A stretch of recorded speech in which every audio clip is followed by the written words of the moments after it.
They thought she was just a cleaning lady, invisible, disposable, beneath them. So they sent her an invitation, as a joke. But when she walked into the room dressed like royalty, carrying a legacy they'd buried, the entire ballroom froze. What they didn't know was that she wasn't there for revenge. She was there for justice. And when she spoke, even the richest man in Manhattan couldn't stop what was coming next. This is the story of Naomi Carter Lancaster, the woman they tried to erase, who rewrote the ending. Stay to the end, because this story doesn't just break the rules, it rewrites them. Naomi Carter had scrubbed the marble floors of the Lancaster Grand Hotel for nearly 2 years without anyone ever learning her name, and she preferred it that way. Or so she thought. Invisible in a world gleaming with crystal chandeliers and perfumed cruelty, she moved silently among Manhattan's elite, witnessing their polished smiles and the shallow politics of power disguised as charm. She was the woman in uniform who arrived before the guests and left after the lights were dimmed, the quiet presence no one ever thanked or even noticed. Until the envelope arrived. It was gold embossed and scented with mockery, handed to her by Claudia Lancaster herself, with the sort of smile a cat gives a mouse right before it pounces. "You're invited," Claudia said sweetly as Edward Lancaster watched from the mezzanine above with a glass of aged bourbon in hand, "to the annual winter gala. Black tie, naturally. I do hope you have something elegant to wear, Miss Carter." The words, draped in silk, barely concealed the poison beneath. Naomi held the envelope delicately, her fingers trembling, not with fear, but with recognition. She'd seen this performance before. The entire staff had heard the bet Edward made in the boardroom that afternoon. "I'll wager $250,000 she doesn't show. And if she does, she'll leave in tears within 15 minutes. Laughter followed, the kind that stripped dignity with every echo. Edward Lancaster, heir to the Lancaster fortune, CEO of the most powerful real estate dynasty in New York, had a taste for cruelty veiled as sophistication. And Naomi, despite the uniform, was no fool. She had cleaned his office, yes, but she had also read the family archives when no one was watching. She had found the secret hallway behind the wine cellar. She had kept the letter her mother once wrote, never sent, and tucked it beneath the floorboards of room 1407, the one they never rented, because it was the room where Charles Lancaster had died. The invitation wasn't an olive branch, it was a trap. But Naomi Carter wasn't who they thought she was. That night, as the snow dusted the city in a hush of white, Naomi opened her closet, not the one with uniforms and sneakers, but the sealed trunk beneath her bed. Inside lay the dress, midnight blue velvet, hand-stitched with lace imported from Provence, and wrapped in tissue like memory. It wasn't rented. It wasn't borrowed. It had belonged to her mother, the woman who once played piano in the Lancaster household, who had loved and lost in silence. Naomi slipped into the dress as if stepping into another version of herself, the one she had buried beneath 2 decades of silence and restraint. Her hair, a crown of soft curls, framed a face neither apologetic nor arrogant, but powerful in its peace. She wore no diamonds, only the sapphire ring that her mother had received from Charles Lancaster in secret, engraved with the crest no one wanted to remember. By the time she arrived, the ballroom was already brimming with silk gowns and tailored tuxedos, champagne towers and caviar spoons, and 1,000 eyes trained to assess, rank, dismiss. As she entered, heels echoing like a metronome across the marble, silence rippled behind her like a cloak. Then came the laughter, sharp and synchronized. "Oh my God, she actually came," someone whispered. "Where do you even rent a dress like that on a janitor's salary?" Another chuckled. But Naomi didn't falter. She moved like someone returning to claim what was always hers. Every step a rebuke to the invisible chains they'd hung on her for years. She passed Edward without a glance, though he stopped mid-sentence when their eyes nearly met. Something in her walk, too graceful, too confident, made his throat tighten. Claudia smiled wide, expecting awkwardness, a stumble, perhaps tears. Instead, Naomi nodded politely, then turned her back as if they were the hired help. Edward called for attention later that evening, tapping his glass to gather the room, ready to introduce her with the flourish of a magician revealing a rabbit from a hat. But Naomi knew what he was about to say. What none of them knew, yet, was that the joke wasn't on her. It never had been. It was on them, because she hadn't come to entertain. She hadn't come to amuse. She had come to end an era. And in doing so, she would redefine what power looked like, sounded like, and most dangerously, felt like. This was not just a night of glittering ball gowns and expensive lies. This was the beginning of the reckoning, and Naomi Carter Lancaster was about to become the most unforgettable name in the room. The ballroom glimmered like a snow globe, shaken just for show, chandeliers cascading light over 1,000 expectations, none of which included Naomi Carter standing at the center of it all, unflinching, untouched. Cameras flashed not because she was wanted, but because she was not meant to be there. Edward Lancaster watched her from across the room, a smirk barely hiding the irritation creeping beneath his tailored composure. He hadn't planned for this, for her to glide, not stumble, to own the moment, not drown in it. She wasn't a spectacle. She was a storm contained in satin. And storms, as he would soon learn, don't apologize. With every step Naomi took, whispers trailed her like perfume. "That must be a knockoff," muttered the daughter of a cosmetics tycoon. "I give her 10 minutes, laughed a hedge fund manager's wife into her champagne flute. But Naomi didn't blink. Every insult bounced off her silence, each comment absorbed like static behind the gaze of someone who had endured louder, crueler things. She approached the edge of the dance floor, each movement deliberate, rehearsed. Not for them, but for herself. For the girl she had been, watching through the service door 2 years ago as these same people toasted themselves under chandeliers paid for with lies. Claudia Lancaster approached next, wineglass in hand and false warmth in her voice. "Naomi, darling," she said with a laugh that didn't reach her eyes, "I must say, you clean up rather dramatically." Naomi turned, her expression unreadable, save for the trace of a smile that flickered like firelight. "Good evening, Mrs. Lancaster. I hope the linens passed inspection tonight." Claudia faltered, then sipped her wine to mask it. "Oh, you're very witty. Perhaps we underestimated you." "No," Naomi said, voice soft but razor sharp. "You measured exactly what you wanted to see." "That's the problem." The reply left Claudia blinking, momentarily off balance. Somewhere in the background, a camera phone clicked. Then Edward's voice rose above the crowd, commanding attention like a seasoned performer. "Ladies and gentlemen," he called out, tapping a spoon against crystal, "may I have your attention? It is my distinct pleasure to introduce a surprise guest tonight, a woman who has been with us quietly for some time now. Please join me in welcoming Miss Naomi Carter, our loyal janitorial staff." The laughter that followed wasn't loud. It was worse, polite, controlled, the kind that dripped slowly like venom from a glass rim. Naomi stood motionless in the center of it all, not shrinking but solid, as if the floor held only for her. She turned to face the crowd fully.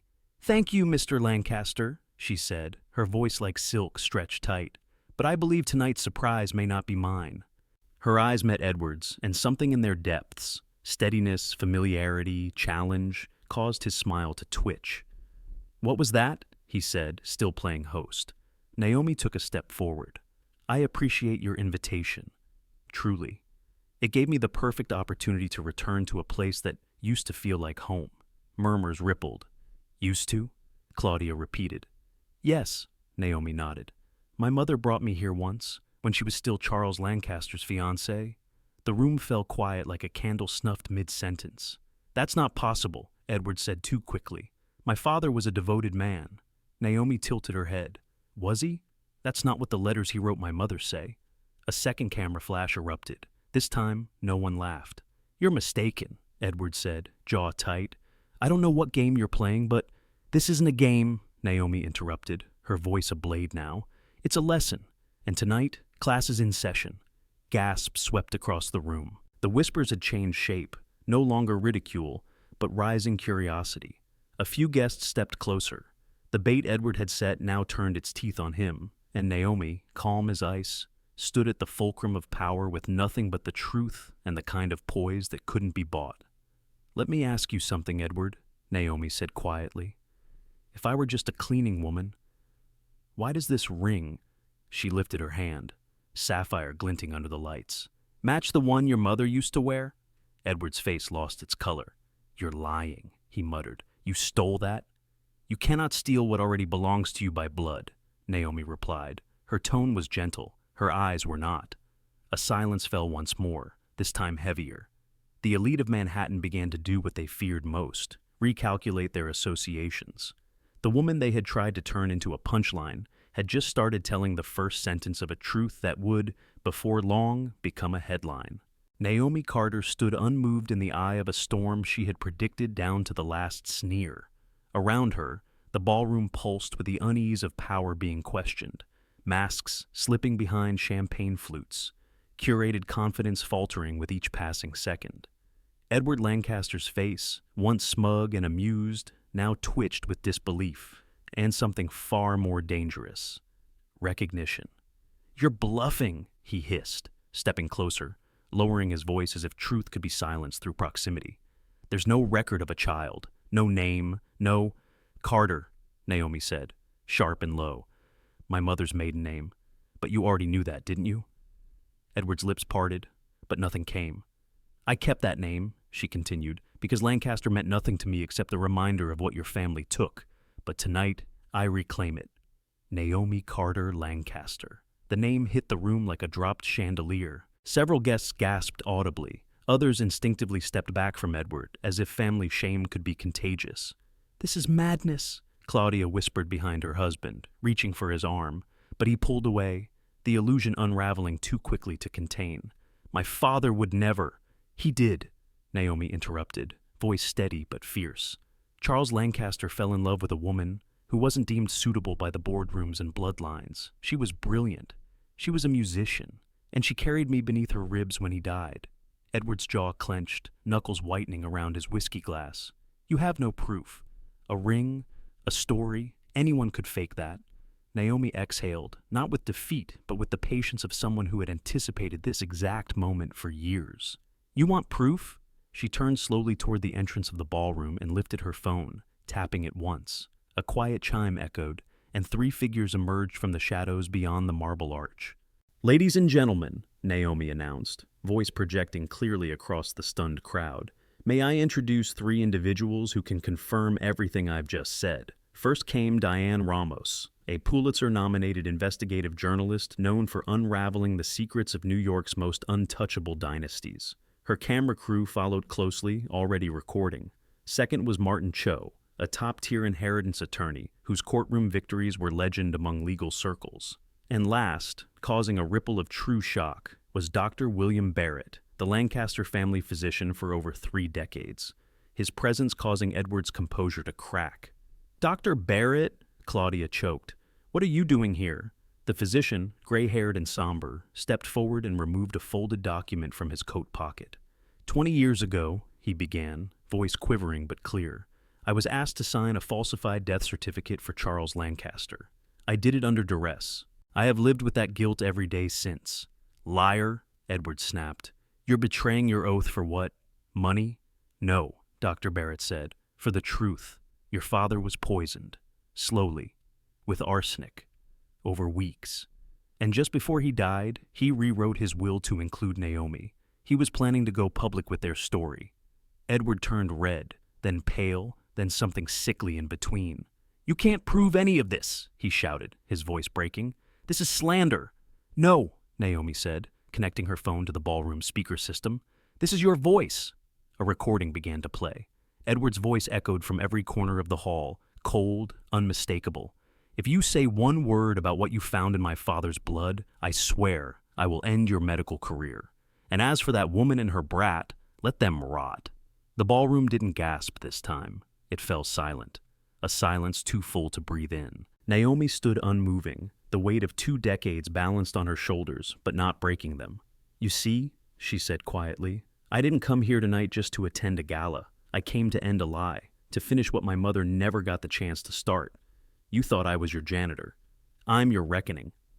Edward backed away, sweat beading at his hairline, eyes darting for exits that no longer offered escape.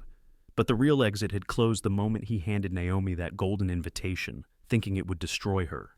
He didn't realize it would liberate her instead. And the night was far from over. The ballroom no longer shimmered with champagne-fueled delight. It now radiated a suffocating heat of shame, disbelief, and shifting alliances. Edward Lancaster stood at the edge of his own empire, the cracks widening under his polished shoes, and at the center of it all, Naomi Carter Lancaster stood like the eye of a hurricane. The recording had stopped, but its echo still lingered like smoke over a battlefield. People no longer whispered. They stared, some with guilt, others with fear, and a few, quietly, with awe. Edward looked to Claudia for rescue, but she was already backing away, her hand over her mouth, her eyes not on Naomi anymore, but on the man she thought she married. "You said your father rewrote his will," Edward snapped, voice strained. "Then where is it?"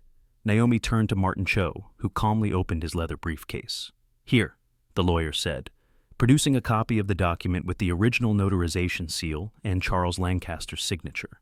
Validated by a court-certified handwriting expert and accompanied by a video deposition recorded 3 days before his death, Mr. Lancaster intended to split his estate equally between his children. "This is absurd," Edward barked. "That will was never filed." "Because you suppressed it," Martin replied coolly. "You knew, and you acted before it could reach probate." Edward lunged forward, but Dr. Barrett blocked his path, not with force, but with words. "You poisoned your own father to protect your inheritance," the doctor said softly. "You made me sign a false death certificate and then paid me to stay quiet." Naomi stepped between them now, her voice trembling not with fear, but fury long simmered. "You didn't just steal my name," she said. "You didn't just steal my home or my inheritance. You stole my father from me." The crowd held its breath. "I cleaned blood off those floors, not knowing it was the same blood in my veins. I swept up pieces of chandeliers he once admired with my mother. I stood beside portraits of men who denied I even existed. And every single time I bowed my head, you thought you were winning." Her voice rose, not in volume, but in power. "You thought invisibility was submission. It wasn't. It was strategy." Edward collapsed into a nearby chair, blinking furiously. "I was the only one left to hold this family together," he muttered. "You don't know what that pressure is like." Naomi didn't blink.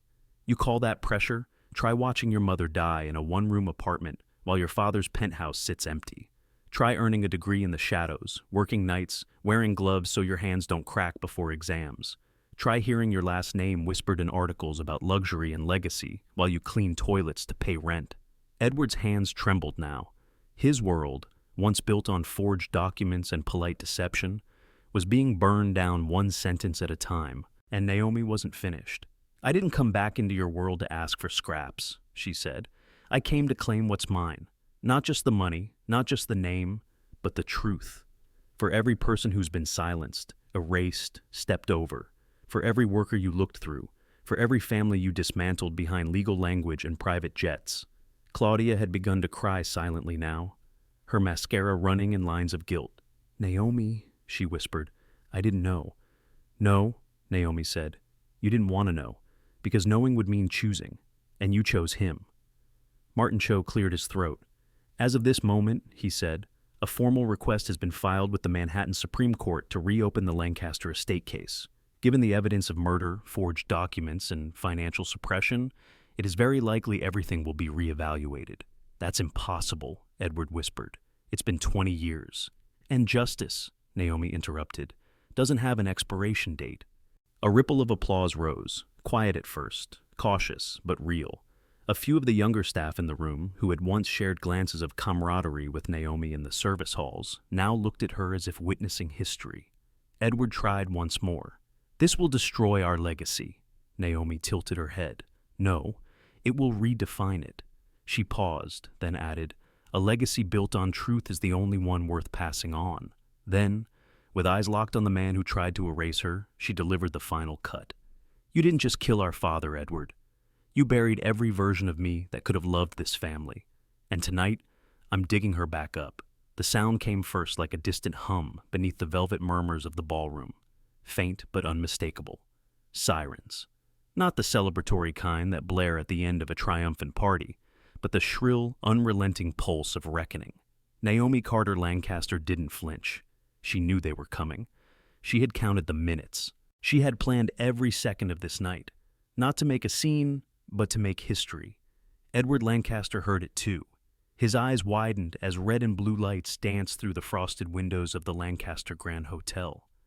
Guests moved instinctively, some edging toward exits, others frozen in place as if fleeing would somehow tether them to guilt. "What did you do?" he rasped, turning to Naomi, his voice now stripped of confidence, reduced to something hollow. "You called the police?" No, Naomi replied evenly.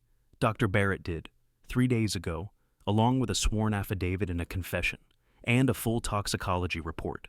Edward stood, then stumbled back into the chair, realization striking him harder than the truth ever could. They're really here for me? Claudia gasped, her hand over her mouth, but Naomi looked past them both. 2 uniformed officers entered the ballroom.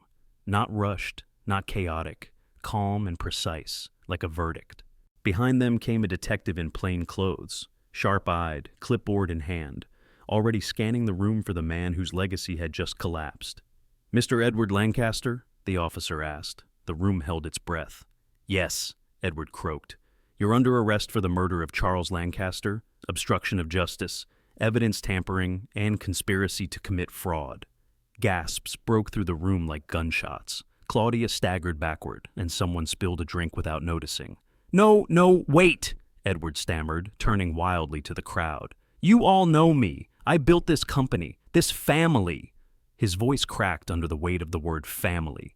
I did what I had to do to protect. Protect what? Naomi asked, stepping forward. Your image, your bank account, your grip on a fortune that was never entirely yours.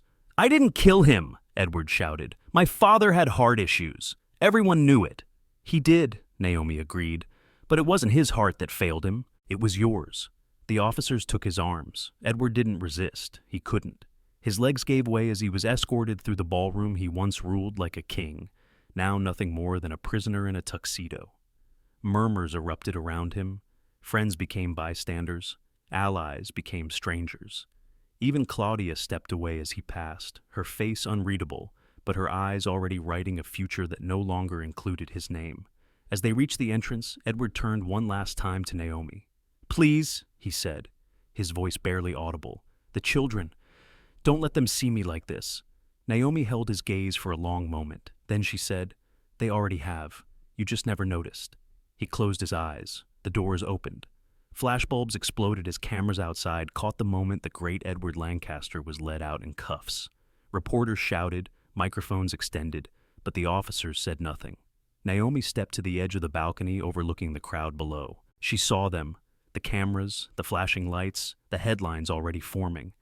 But she wasn't there for them. Beside her, Claudia hovered in stunned silence. You planned all of this, she whispered. Not just tonight, but for years. Yes, Naomi said.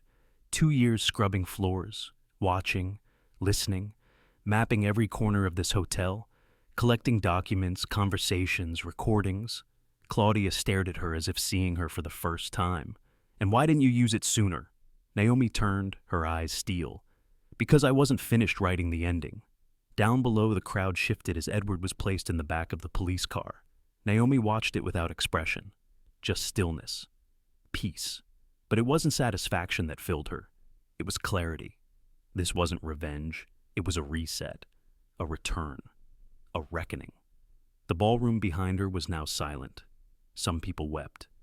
Some whispered apologies they had no courage to say aloud. Others simply stared at their reflections in champagne flutes and wondered if they, too, had ever laughed at the wrong person. Naomi turned and walked away from the glass, her heels echoing like a closing gavel. There was no music anymore, just truth. And in that truth, the Lancaster dynasty had fallen, not with a bang, but with a silence it never expected from the girl it tried to erase. Dot. The office still smelled like arrogance. Even after the windows had been flung open, the rugs replaced, and the walls repainted, a trace of Edward Lancaster's reign clung to the air like cologne that refused to fade. But Naomi Carter Lancaster stood at the center of it all, no longer the unseen woman who entered through the service elevators, but now the CEO with a master key and a vision far beyond luxury or legacy. 6 months had passed since the gala turned to rest, and yet the shockwaves still echoed across Manhattan's upper echelon. Edward had been convicted without appeal. 25 years. No parole. A sentence not just for the murder of Charles Lancaster, but for the empire of lies he had built around that crime. Embezzlement, bribery, blackmail, tax fraud.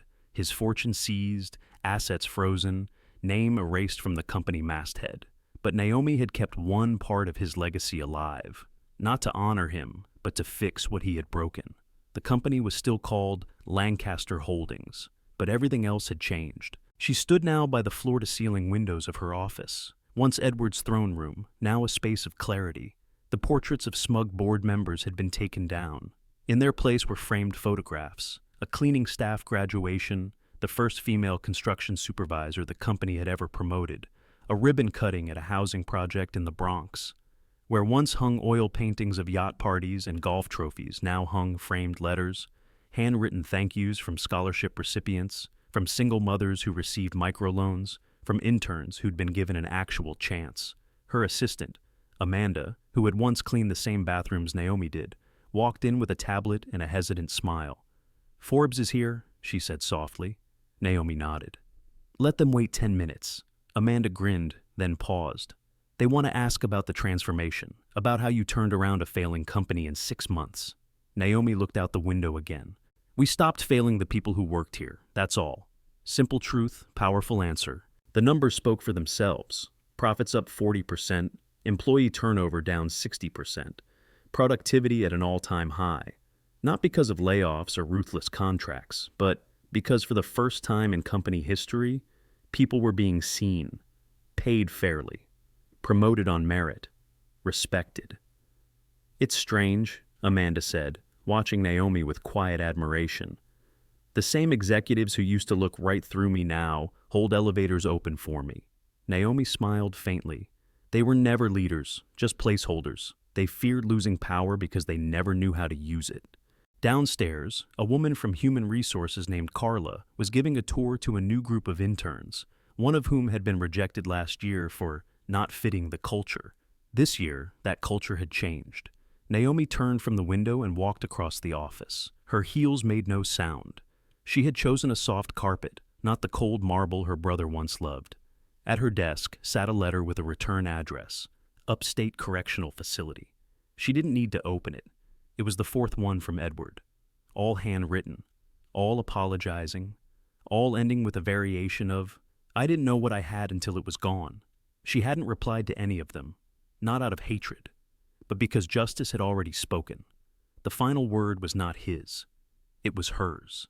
Later that afternoon, Helena arrived quietly, no longer in designer heels, but in flats, a plain coat, and humility carved into every gesture.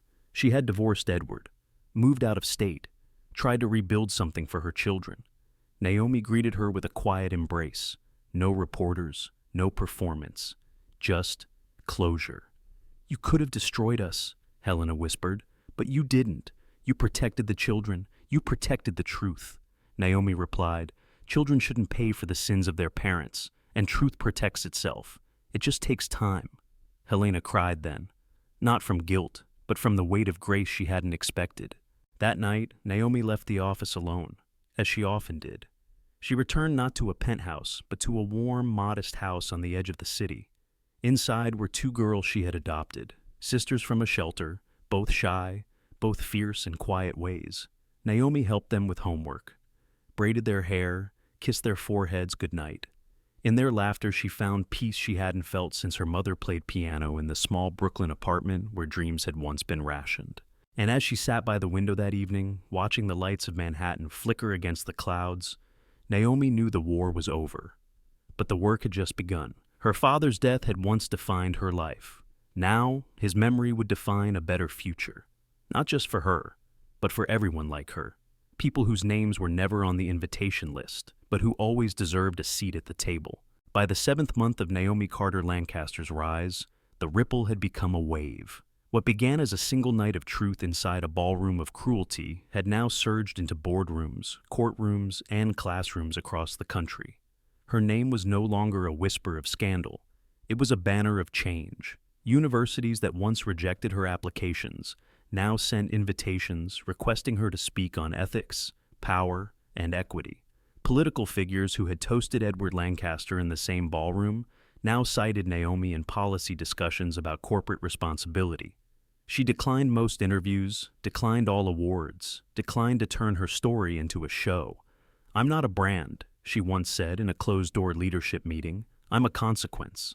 But her presence, quiet, poised, precise, was impossible to ignore. The New York Times ran a feature titled, "From Janitor to Justice, The Naomi Carter Legacy."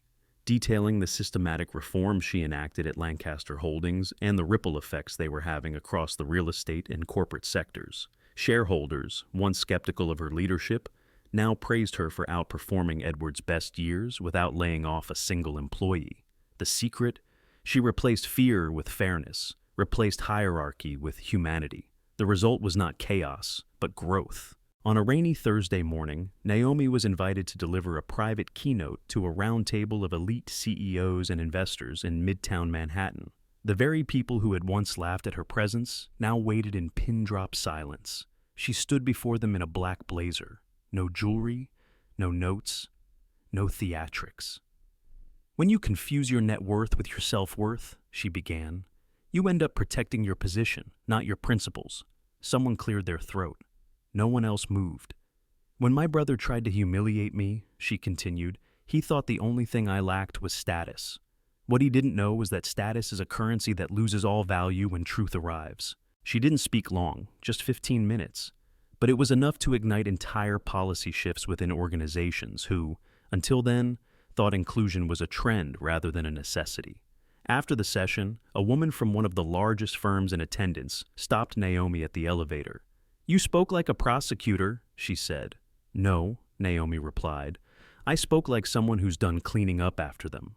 Back at the office, Naomi's team had begun to launch an internal leadership program, one designed specifically to elevate women of color from entry-level to executive track. It was called the Mirror Initiative, because, as Naomi explained in its introduction, power should reflect the people it affects. One of the program's first graduates, a soft-spoken project manager named Renee, approached Naomi with tears in her eyes. "I was planning to leave this industry," she admitted, "but then I saw you walk through fire and turn it into fuel. I realized maybe I didn't need to change who I was. Maybe I needed to change where I stood." Naomi hugged her tightly. "You're not alone anymore," she whispered. "That's the point." But not everyone celebrated her. In dark corners of the internet, forums buzzed with bitterness. Anonymous voices accused her of reverse discrimination, of exploiting tragedy. Some headlines tried to twist her silence as elitism. "The ex-janitor who turned into a corporate ice queen," one article jabbed. Naomi read none of them. She didn't need to. She had work to do. One evening, she received an invitation to return to the same hotel ballroom where it all began. This time, not as a guest, but as the keynote speaker for a national summit on ethical business practices. The theme: Power Without Prejudice. For a long moment, Naomi stared at the invitation in her hand. She could still remember the laughter, the sting of invisible chains tightening with every step on that marble floor. She could still hear Edward's voice calling her entertainment. But that voice had no power anymore, only memory. She arrived wearing the same sapphire ring, not to provoke, but to reclaim. The ballroom hadn't changed. The chandeliers still glowed with quiet excess.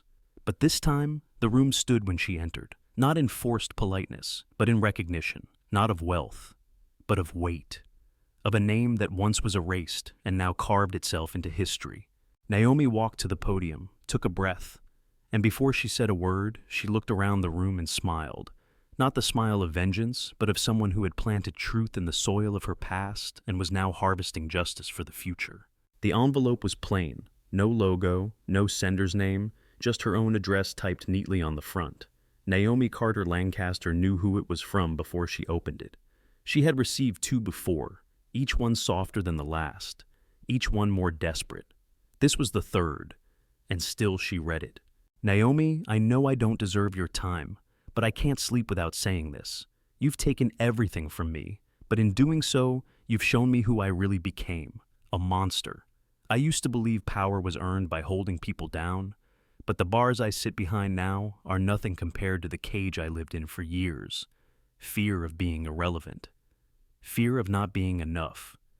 You, who were denied everything, turned silence into truth, and truth into leadership. I wonder every day what kind of man I could have been if I'd followed my father's path instead of burying him. My children ask about you now. They want to know the aunt who protected them when their father failed. I understand why you haven't responded. But if you ever find it in yourself to write back, know that I'll read it 100 times. Edward." Naomi folded the letter slowly. She didn't cry. She didn't speak. She slipped it into the drawer where the other letters rested, beside the sapphire ring, and the original will, and a photograph of her mother holding her as a baby, back when things were simple and Payne hadn't yet learned her name. That same afternoon, she met with her legal team. The final pieces of the class action settlement were being confirmed. Over 40 former employees who had been dismissed, underpaid, or silenced by Edwards' leadership were receiving restitution. Not just money, but job reinstatements, housing support, and counseling. They deserve not just compensation, Naomi told her lawyers, but restoration. We don't just repay loss, we repair dignity. The next day, Naomi visited a construction site in Queens, one of the first fully funded housing developments under her new urban renewal plan. The workers were surprised to see her there, in boots and jeans, hard hat in hand, no camera crew, no entourage, just her. She asked questions about materials, timelines, safety. Then, she sat on a concrete step and ate lunch with the crew. Tuna sandwiches, bottled water, stories from the work site. "You really came," one of them whispered. "No one from corporate ever comes." Naomi smiled. "They do now." Back in Manhattan, a reporter from The Atlantic interviewed the assistant who once worked beside Naomi in the janitor's closet. "She was always quiet," Amanda said, "but she watched everything. And when she finally moved, she didn't just rise, she pulled all of us with her." Naomi didn't seek legacy, but it chased her. Her influence crept into policy drafts, into scholarship programs, into hiring models across major firms. She launched the Carter Grant, a fund offering seed money for entrepreneurs from underrepresented communities. Within 2 months, 15 businesses were funded. 2 of them were already profitable. One was a single father who created an eco-friendly cleaning product. Naomi visited his workshop unannounced. He nearly cried when he saw her. "You gave me a chance," he said. "No," she replied. "I just removed the wall someone else put in front of you." But even as her world expanded, she kept one commitment deeply private. Every Sunday, without fail, Naomi visited the Memory Care Center, where her mother had spent her final months. She brought flowers. She played piano for the residents, old ballads, quiet jazz. She never told them who she was. She didn't need to. Her presence was enough. Then, one Sunday, she received a call. Helena, Edward's ex-wife. "The kids want to meet you," Helena said. "They asked if you'd tell them what their father was like before all this." Naomi paused. "He was ambitious," she said finally, "and afraid, and very good at pretending he wasn't both. But he wasn't always cruel, just lost." Helena was silent, then said, "They need someone to teach them how not to be him." Naomi nodded. "Then let's begin." That night, as Naomi walked home through quiet city streets, past glass towers and sleeping storefronts, she passed the Lancaster Grand Hotel. The doorman recognized her and tipped his hat. She nodded, pausing just long enough to look up at the ballroom windows. They were dark now, empty, silent, and somehow more honest that way. She didn't stop walking. There was still more to do, still communities to reach, still a future to build. But in that moment, for the first time in years, she felt something real. Not triumph, not vindication, but grace. The kind that arrives quietly, not because you won, but because you didn't give up. It started with a headline, not in a tabloid, but in a respected business journal known for cutting deep. The Carter Empire, Justice, or Personal Crusade. The article questioned Naomi's rise, her motivations, her rapid reforms. It quoted unnamed sources, former board members, bitter shareholders, suggesting she was replacing competence with sympathy, sacrificing tradition for retribution. "One woman's trauma," the article read, "has become an institution's transformation. But at what cost?" Naomi sat in her office, reading the article alone. No advisors, no press team.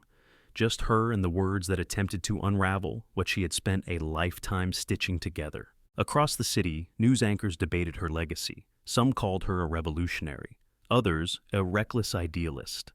Political blogs twisted her rise into narratives of reverse discrimination, ignoring the mountains of data proving otherwise. "I told you," Martin Cho, her attorney and ally, said when he entered the room. "They were waiting for a crack, and they'll keep pressing until something breaks." Naomi looked up. "Then we don't give them a crack," she said. "We give them the whole mirror." That afternoon, she called a press conference. No teleprompter, no scripts, just Naomi on a small stage in the very hotel where everything had started. The room was packed. Reporters, former employees, politicians, even rivals. She stepped up to the microphone in a simple navy suit, no jewelry, her hair pulled back. Her voice, when it came, was calm, but carried the weight of 100 unspoken stories. "I didn't ask to be your symbol," she began, "and I didn't plan to become your controversy. I was simply trying to reclaim what was stolen, from me, from my family, from those who worked in shadows so others could shine." She paused. "They call it vengeance, I call it correction." Cameras clicked furiously. "They say I replaced experience with empathy. I say I demanded both. They call it disruption, I call it evolution. You don't fix what's broken by polishing the surface. You break it apart and rebuild it right." The silence in the room was thick. "I know I make some of you uncomfortable," she continued. "That's good. Change should be uncomfortable. It means we're touching the nerves that kept power in the same hands for too long." A hand shot up. A reporter asked if she would consider stepping down to restore confidence. Naomi smiled. Not bitterly, but knowingly. "If confidence means going back to the days when people like me never got to sit in rooms like this, then no, I'm not interested in your comfort. I'm interested in justice." After the conference, backlash intensified. Protests outside her office. Op-eds warning of divisive leadership. A former executive even filed a defamation lawsuit, claiming emotional distress from the public fallout. Naomi didn't flinch. She met with her legal team. She opened her books to third-party audits. She released every reform document publicly, inviting scrutiny. Her motto was now emblazoned on the company's lobby wall: "If we fear truth, we forfeit trust." But not all the reactions were hostile. Letters poured in. Thousands, from janitors, teachers, veterans, young black girls in law school, single mothers in the Bronx. One wrote, "You proved that dignity isn't a job title. It's how you carry the weight they tried to bury you with." Then, something unexpected happened. Edward, still in prison, released a public statement. It read, "My sister saved more than the company. She saved its soul. I tried to erase her. But now, I'm proud to say my name is hers too." The statement went viral. Critics went quiet. Naomi didn't respond. She didn't need to. Instead, she spent the weekend doing what she always did: work. She visited a halfway house in Harlem that her foundation now supported. She spoke with young men on parole, sat beside women escaping abuse, and quietly listened. When one young man asked her if she was ever afraid of losing it all again, she said simply, "I already did once, and I survived. You don't fear falling when you remember how to climb." That night, back home, Naomi tucked in her 2 daughters, both adopted, both flourishing. One asked, "Mommy, are they being mean to you again on the news?" Naomi kissed her forehead. "Some are," she said, "but the truth always makes noise before it makes change." Outside, the wind picked up against the city windows. But inside, there was warmth. Because even when the world questioned her, Naomi had already answered, with action, with integrity, and with the one power her brother never understood. Resilience rooted in purpose. The envelope wasn't thick, but it was heavy, with implications, with history, with a temptation that could make or unmake a person. Naomi Carter Lancaster opened it slowly, her fingers steady even as her instincts bristled. Inside was a formal invitation. Gold-trimmed, embossed, sealed with a crest she hadn't seen since childhood. The Carlyle Group, the most powerful private equity consortium in North America. Billionaires, politicians, media moguls.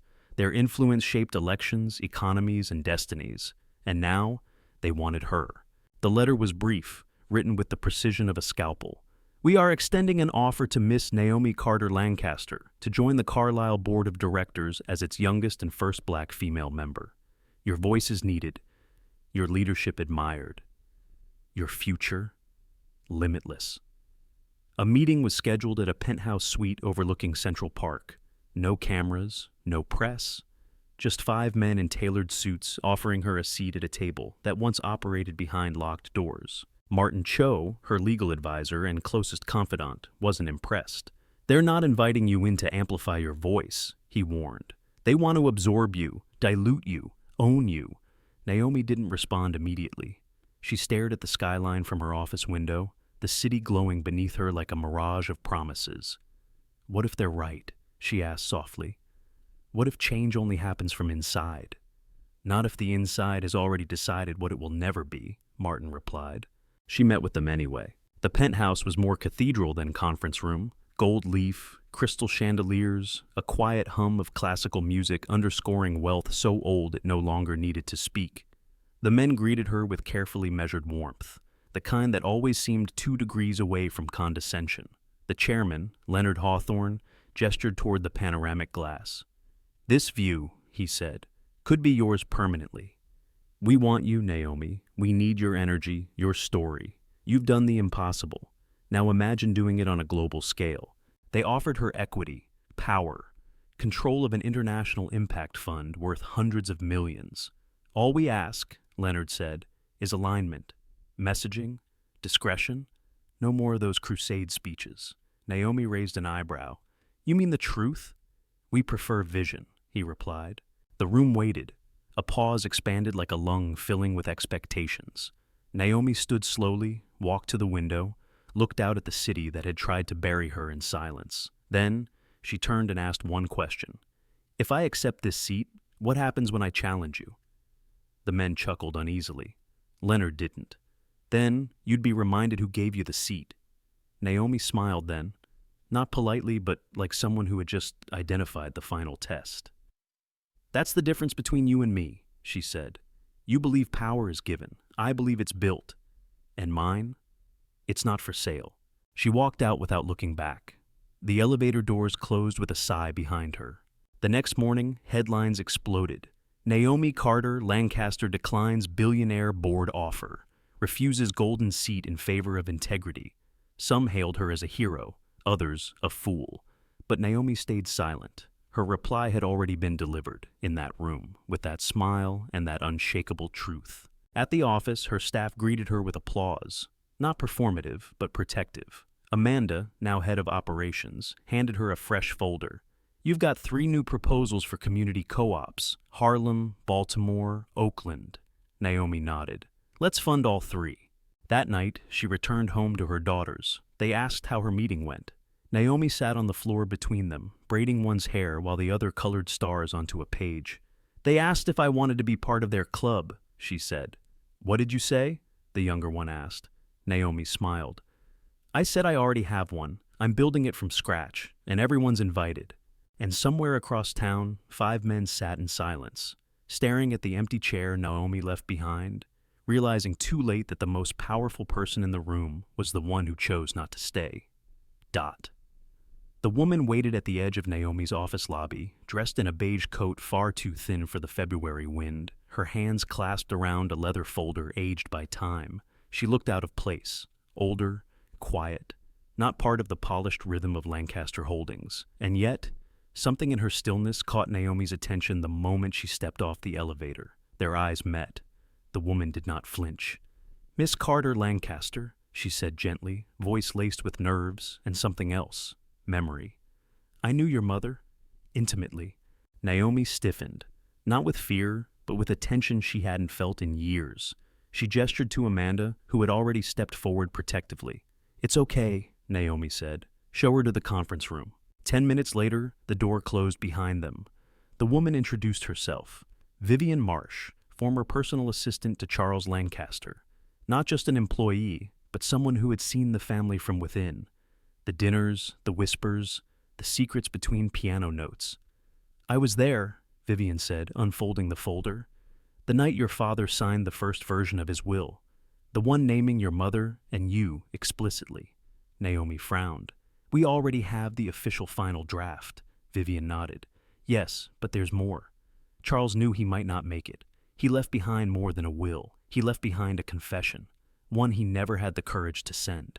Inside the folder was a sealed envelope, the handwriting unmistakable. To be delivered to Naomi, if I do not live to tell her myself. Naomi reached for it slowly, heart pounding. The seal cracked like old bone. Inside was a letter, handwritten, dated 3 days before his death. In it, Charles poured out every truth he'd buried. His love for Isabella, his regret for letting fear dictate his silence, and most stunning of all, his knowledge that Edward had been slowly poisoning him. I never wanted to believe it, the letter read. But William, Dr. Barrett, confirmed my symptoms. I tried to confront Edward, but he was always one step ahead. I fear I've given him everything, including the weapon he would use to silence me. Naomi, if you ever read this, know that you were never my mistake. You were my only act of courage. I'm sorry I waited too long to prove it. Naomi closed her eyes. The room tilted slightly, not with shock, but with weight, a new kind of grief. The kind that arrives not from loss, but from the sudden presence of something you never allowed yourself to hope for, truth. Vivian placed one more item on the table, a faded photograph. Her mother, Isabella, laughing on a rooftop, and beside her, Charles, younger, unbuttoned, unmasked. They were real, Vivian whispered. The love, the plans, the future they tried to build. Naomi stared at the photo, tears welling without falling. Why now? She asked softly. Why bring this after all these years? Vivian looked down. Because I was afraid, like so many others. But watching you, how you stood up in that ballroom, how you rebuilt this empire with grace and steel, I realized silence isn't safety. It's surrender. Naomi stood, walked to the window. The skyline blinked beyond the glass, indifferent and eternal. Thank you, she said. This is a piece of him I never thought I'd get. She turned. What do you want from me, Vivian? The woman smiled, weary but proud. Nothing. I just wanted to give back what was never mine to keep. Later that night, Naomi sat at her kitchen table, the letter beside her, her daughters asleep upstairs. She read it again and again, every word cutting and healing at once. In the end, she didn't feel vindicated. She felt seen. And in that, she found something even rarer than justice, peace. She placed the letter in a fireproof case beside her mother's piano book, then picked up her phone and texted Martin Cho. Schedule a meeting with the Historical Trust. I want my father's full story archived properly, and I want my mother's name restored beside his in every record. This wasn't about revenge. It wasn't even about redemption. It was about memory. And Naomi had finally found her place in it, not as the forgotten child, not as the survivor, but as the author. The sun rose differently that morning, slower, softer, as if Manhattan itself paused to acknowledge that something had shifted, permanently. Naomi Carter Lancaster stood in front of the newly unveiled bronze plaque at the base of the Lancaster Tower, surrounded not by paparazzi or billionaires, but by the very people this building now served. Engineers, janitors, interns, single mothers in the microloan program she created, and young women who now dared to imagine themselves in corner offices. The plaque bore two names, Charles Lancaster and Isabella Carter, etched side by side, equal in weight and reverence. Below them, a third line shimmered in the morning light, in honor of those whose silence once protected power, and those who broke that silence to protect the truth. Reporters were present, but Naomi made no speech. She simply stood beside the families, the employees, the students. This wasn't about her anymore. It never really had been. Later that afternoon, in the newly renamed Isabella Carter Leadership Center, Naomi sat with a group of scholarship recipients. They were from every borough.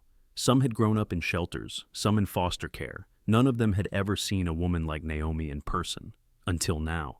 She didn't tell them how hard her journey had been. She asked about theirs. She listened. She remembered.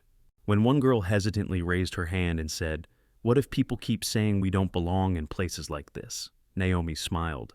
"Then you walk in anyway," she said, "and you hold the door open wider." But outside those walls, the world kept asking her one question. What's next? The offers flooded in. Political parties wanted her to run. Fortune 500 companies begged for her leadership. Ivy League institutions wanted her to sit on boards. There was even a documentary pitch from a renowned filmmaker. But Naomi turned them all down. Politely. Firmly. She didn't want to be anyone's project. She had one more move to make. 2 months later, she announced it quietly, without fanfare. A single press release. Naomi Carter Lancaster will be stepping down as CEO to launch the Carter Initiative, a national foundation dedicated to rebuilding neglected communities, funding education, and restoring legal justice for those silenced by systems of inherited power. It made headlines, of course. But she didn't care. On her last day as CEO, she walked the building floor by floor, hugged the night staff, sat with the cafeteria cooks. She found Amanda, now promoted to executive vice president, and handed her the keys. "Build it better than I did," Naomi whispered. Amanda held her, crying. That evening, Naomi returned to the rooftop of the Lancaster Grand Hotel. Not as a guest, not as a janitor, not as an heir reclaiming what was stolen. Just as herself. She stood under the same sky where her mother once played piano for Charles Lancaster, and she looked out over the city that once ignored her, then feared her, then followed her. In her hand was a letter, a reply, finally, to Edward. "Edward, you were right. You became a monster. But monsters aren't born. They're made. By fear, by greed, by silence. You gave me nothing. And yet, I became everything you could never be. Not because I wanted revenge, but because I wanted something you never understood. Peace. I hope your children grow into people who live in truth. I hope you learn that redemption isn't something you ask for. It's something you earn every day, in the dark, when no one is watching. I don't forgive you yet, but I no longer need to. Naomi." She folded it, burned it, let the ashes drift into the wind. In the years that followed, the Carter Initiative transformed entire neighborhoods. Former prisoners became mentors. Forgotten schools reopened with solar roofs and music programs. Her name appeared in textbooks, not as a mogul, but as a moment, a symbol, a warning, a flame. And every time someone asked her what she hoped people would remember about her, Naomi answered the same way. "Don't remember me. Remember what happens when you stop asking for permission to exist." Because in the end, Naomi Carter Lancaster didn't just change a company or a family name. She changed the very rules of the room. And then, when it was done, she built a new one. She walked into that ballroom as a joke. She walked out with an empire. Naomi didn't need revenge. She chose truth. She didn't crave power. She built dignity. And in a world that tried to silence her, she made sure her story was loud enough to echo for generations. If this story moved you, reminded you of the power of resilience, or made you rethink what justice really means, don't just scroll away. Like, share, and subscribe to Blacklensstories, because some voices were never meant to whisper.